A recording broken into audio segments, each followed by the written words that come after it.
I want to start this video with a point that I was going to make right at the end because it's something that I want to get across. If you went back many years, you would have been told that classic servers were never gonna happen, but people asked for them on forums, on social media, and even at BlizzCon for a very long time, and eventually we got them. If you went back a bit less time, you never would have thought Blizzard would put time into creating seasonal servers for WoW Classic, and now not only have we had one seasonal server, but a second one is on the way. And if you went back a couple of months, no one believed that hardcore would go from a niche thing on our realms to something that Blizzard will look to make official by releasing their own realms. 3 instances of it'll never happen, happening.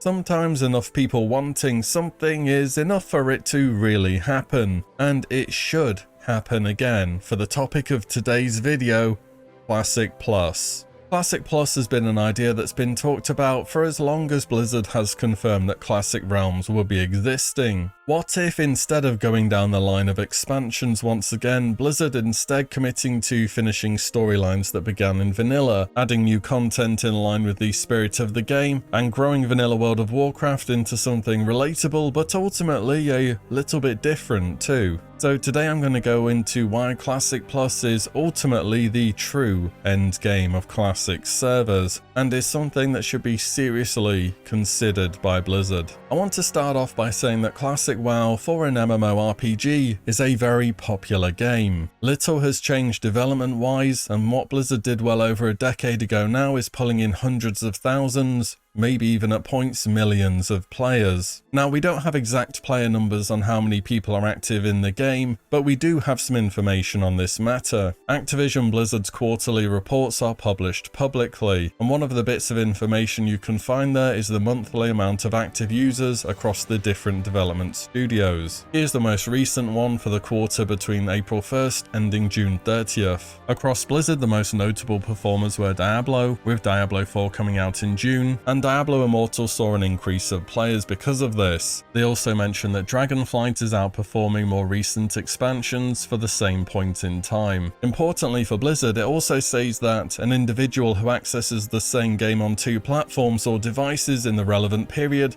would generally be counted as a single user, and in June they saw 26 million monthly active users. Let's say an estimate of 12 million of those were on Diablo as the bulk of players, 4 million on Overwatch. Is that too few perhaps? I know the game's taken a hit since the PvE cancellation, but I reckon it's more popular than you'd expect. 6 million perhaps on retail WoW. We know that it's exceeding previous expansions, it has frequent content releases, and a roadmap for the future too, which leaves about 4 million users left between the remaining games. Say Classic, on average, had 1/3 of the players that retail does, we're still looking at about 2 million monthly active users. Again, this seems a little bit high, and it may peak at that amount with patch releases.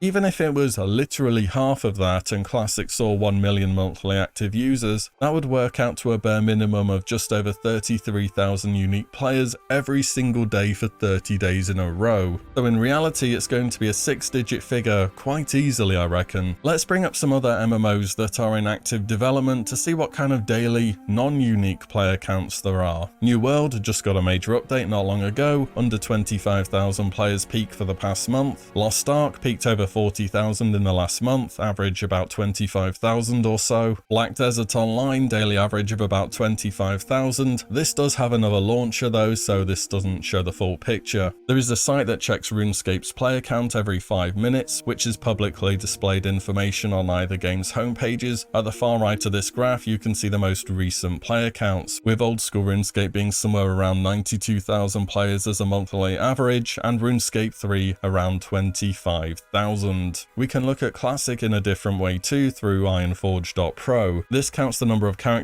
logged in raids or arenas each week. However, this will count alts as separate characters. Even still, the most recent reset showed just under 430,000 characters. In fact, the 2 biggest classic realms, Gehennas in Europe and Benediction in North America, have more non-unique players raiding and PvPing alone than most other MMOs have total players. What I'm getting at here is that Classic World of Warcraft, in the grand scheme of things, is a very big MMO with a huge number of players daily. Many other MMOs will be celebrating record players with what Classic sees regularly. Clearly there is a demand for a slower paced, simpler, and straight up mechanically easier MMO. Classic is currently meeting that demand, but as we progress on through expansions, things do start to noticeably change. Endgame content starts to seriously ramp up in difficulty, class design begins to move away from the familiarity of vanilla, and more systems are added into the game. Wrath, even more so than Cata, feels like a turning point here.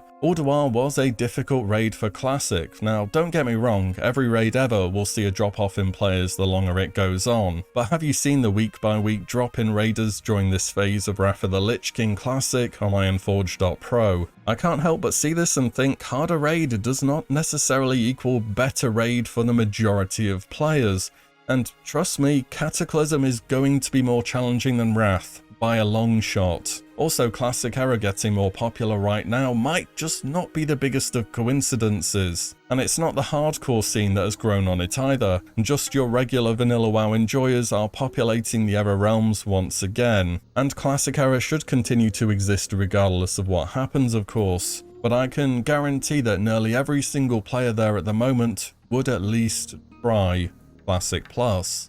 Classic is still, to this day, a very popular MMO. The player base is there for Classic Plus to happen, and I'm sure of it. But what about Blizzard actually committing to it and making Classic Plus though? That's where things tend to get a bit more complicated. This is where time, innovation, and ultimately, money come in. Back in the day, of course, games had far shorter development cycles. It's amazing to see what studios could get done in a couple of years. EverQuest began development in '96 and released in '99. Vanilla itself took an estimated 4 to 5 years of development. And rather famously, the interior for Molten Core for Classic was designed in a few days as a proof of concept to work on a bigger raid than what Elixir's Lair offered at the time. These days, it's not just re-releasing Classic though, it's rebuilding it to work with Blizzard's modern infrastructure. This has been something we've been made aware of at many different points throughout the game's history so far. This is why you've started to see modern features on the Classic client, such as the reconnect button if you DC or AFK for too long, and more recently the updated Dragonflight options menu. So Blizzard are probably working with a whole lot of random code and scripts and figuring out how to make them work again without totally breaking them when they turn them back on. Meaning for newer assets, encounters and so on, it's still going to be a fair amount of work, right from design, art,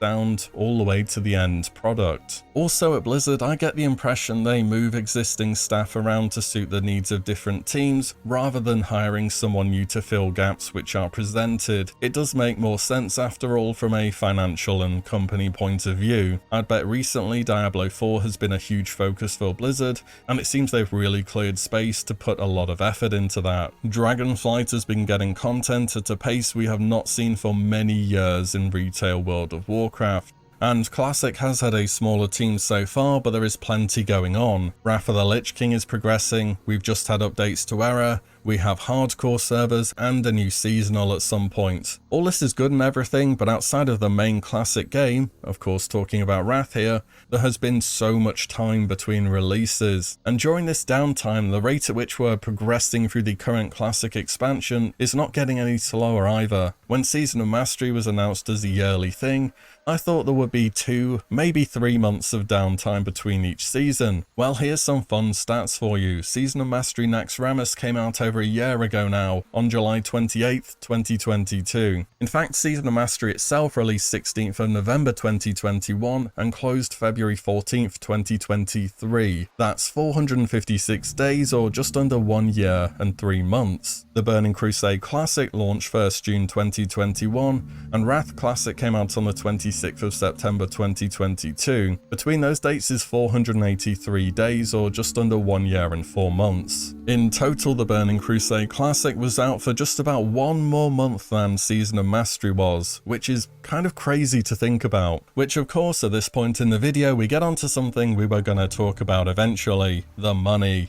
Blizzard won't do Classic Plus because it will cost them money.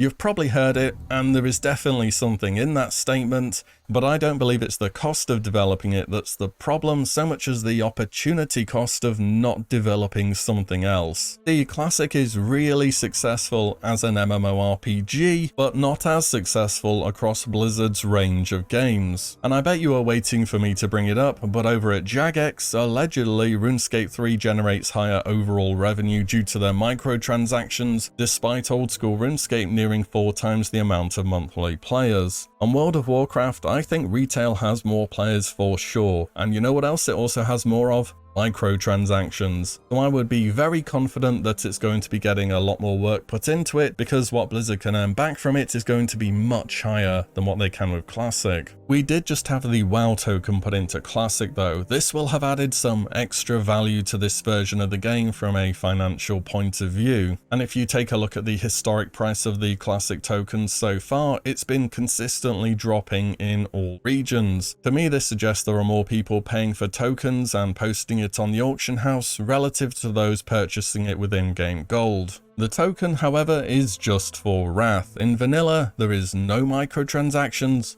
no token, and only a subscription fee. And for games these days, that's, well, it's not really how it works anymore, is it? Is there another online subscription-based game that's this popular with no token and no microtransaction? These days you gotta min-max that revenue via several different sources, and that is problematic for vanilla. Vanilla is also far more economy driven than later versions of the game. Gold retains value throughout the entire duration of the game, and the ability to trade it for real-life money would very much harm the integrity of the game to an enormous degree, more so than it already does through people buying gold from bots, that is. Vanilla almost feels as though it is unmonetizable beyond the subscription fee.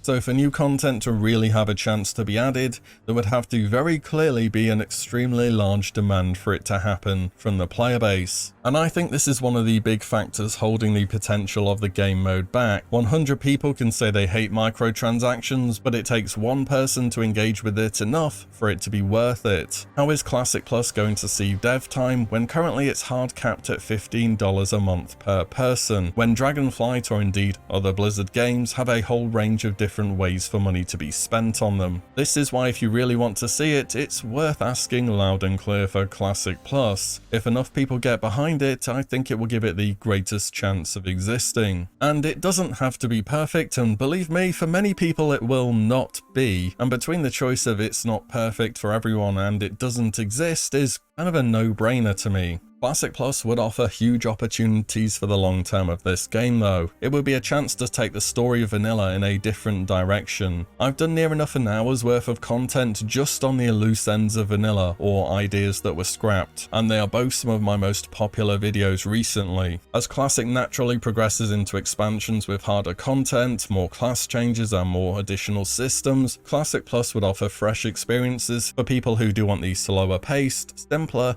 and straight up easier game. Classic's popularity proves that there is a niche in the MMO market for the type of game that it is offering. If this whole thing was just nostalgia, it would be long gone by now, but it is not. We got classic servers, we got seasonal servers, we got hardcore servers, and one day I would very much like to see Classic Plus servers. And that is about all I have for you today. Probably a bit of a different take on Classic Plus. I didn't want to go into the gameplay systems too much, as just getting Classic Plus to be committed to in the first place is kind of the bigger deal at the moment. There are certainly issues with it, which I have highlighted in this video, but at the end of the day, a for-profit company is going to do for-profit things, so I hope enough people make it apparent that Classic Plus is something worth investing into. And I don't usually ask, but do share the message if you do want to see Classic Plus one day. It doesn't have to be on this video either, but posting on forums, social media, even on the comments here, wherever really, let Blizzard know that you're interested in Classic Plus. A lot of things have happened in Classic because the community has asked for it and kept asking for it. Maybe one day Classic Plus can too. But as always, thank you all so much for watching and listening in, and I'll see you all in the next one very soon.